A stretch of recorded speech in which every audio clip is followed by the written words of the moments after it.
aqui é a professora Roberta e hoje eu estou trazendo um conteúdo extremamente importante para vocês. Nós vamos entender um pouquinho sobre como a água pode ser aproveitada como fonte de energia. Olha só que legal. Vamos lá então?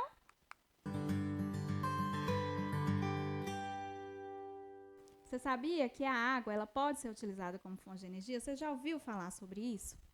Será? Você sabe de onde vem a eletricidade que chega à sua casa? A lâmpada que acende? Como que isso acontece? De onde vem essa energia? De onde vem toda essa eletricidade que alimenta os nossos aparelhos eletroeletrônicos, aparelhos domésticos e por aí vai? Vamos entender um pouquinho mais sobre isso? Então, vamos lá. 93% aproximadamente da energia elétrica que chega a todas as residências do Brasil vem das hidrelétricas. E o que é hidrelétrica?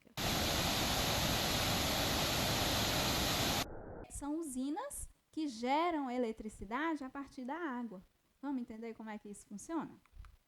Então, a usina hidrelétrica ela é responsável pela geração, pela produção de energia através do aproveitamento da água existente no rio. Mas como assim? Como a água se transforma em energia elétrica? Como é que essa mágica acontece? Vamos entender agora como isso acontece. Então, as moléculas de água ela têm energia acumulada que é chamada de energia potencial.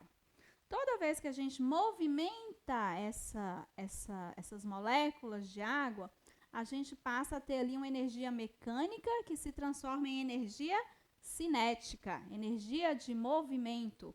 E toda essa força que tem nas moléculas de água, imagina aquela grande quantidade de água movimentando, a energia desse movimento se transforma em energia cinética, que depois passa a se transformar em energia elétrica. E através de todo o sistema de fios, de cabos, essa energia elétrica ela é distribuída para as nossas casas.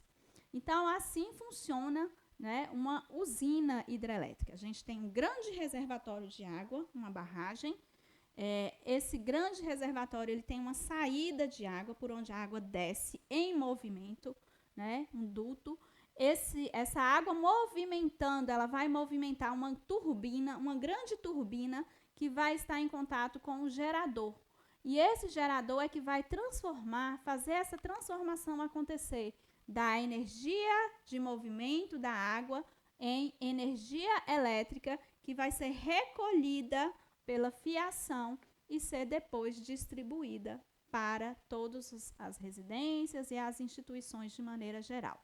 Essa água, depois que ela passou, ela veio em queda, né, ela passou por um percurso, ela volta de novo ao curso normal de um rio.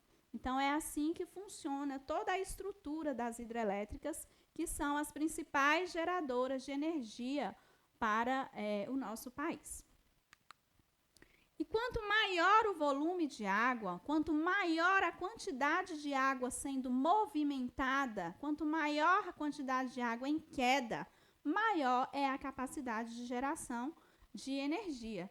E é por isso que, para aumentar essa eficiência, as hidrelétricas, ao serem construídas, constroem-se também grandes barragens, grandes reservatórios de água, para que quando a represa se abre, né, essa água desça numa quantidade muito maior para gerar energia, gerar eletricidade numa quantidade maior em um menor espaço de tempo.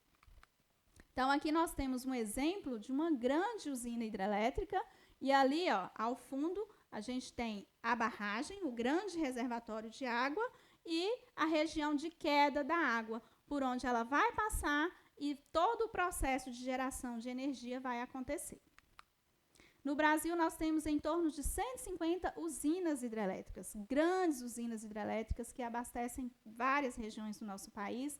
Aqui a gente colocou alguns exemplos, a usina hidrelétrica de Itaipu, a de Belo Monte, a de Tucuruí e várias outras. Quais são as vantagens, né? Por que esse sistema ele é vantajoso? Quais os benefícios desse modelo de geração de energia? Primeiro, que a gente está usando aí um recurso renovável, que é a água. Não produz poluentes, não gera gases tóxicos para o meio ambiente, né? Nesse processo de geração de energia. E em relação a outros modelos, as usinas hidrelétricas elas são mais baratas, elas têm um custo de produção muito menor, comparado aí, por exemplo, com as termoelétricas, com as usinas nucleares. Mas existem algumas desvantagens também, e a gente precisa entender, né? Primeiro, a construção dessas barragens gera inundação de grandes áreas de floresta, porque o leito do rio, naturalmente, ele tem todo um percurso, margens e por aí vai. Mas para produzir, para produzir essa hidrelétrica, a gente precisa fazer o represamento do rio. E esse represamento gera inundação. E aí a gente tem grandes áreas de florestas que desaparecem, né? E isso prejudica a flora, a fauna daquela região. Altera também o regime hidráulico dos rios. A gente tinha um rio que tinha um curso super tranquilinho, né? Normal, curso natural. E aí, em algum momento, ocorre o quê? Represamento de parte desse rio. Então, em alguns momentos, em alguns locais, esse curso de rio vai ser interrompido e vai gerar alagamento em outras regiões, tá? E outro fator também que é uma desvantagem é a migração das populações de pessoas que moravam naquela região ali, né, onde antes não era uma barragem, e pelo fato de ter que fazer esse represamento, essas pessoas acabam sendo obrigadas a se retirarem das suas moradias e a terem que procurar outros locais para viver. Então, existem também essas desvantagens em relação ao uso das hidrelétricas, apesar de ser um modelo ainda eficiente e menos poluente. Então, agora é com você. Já que você entendeu como funciona toda a estrutura de uma energia hidrelétrica, se tiver alguma dúvida, volte, revise, assista essa videoaula quantas vezes achar necessário. E aí eu coloquei 2 perguntinhas para vocês. Que atitude nós podemos tomar na nossa casa, na nossa escola, para economizar energia? Claro que a gente não pode ficar gastando energia à toa, né? E quais são as vantagens, as desvantagens do uso das hidrelétricas como fonte de energia? Eu vejo vocês na próxima aula. Até mais!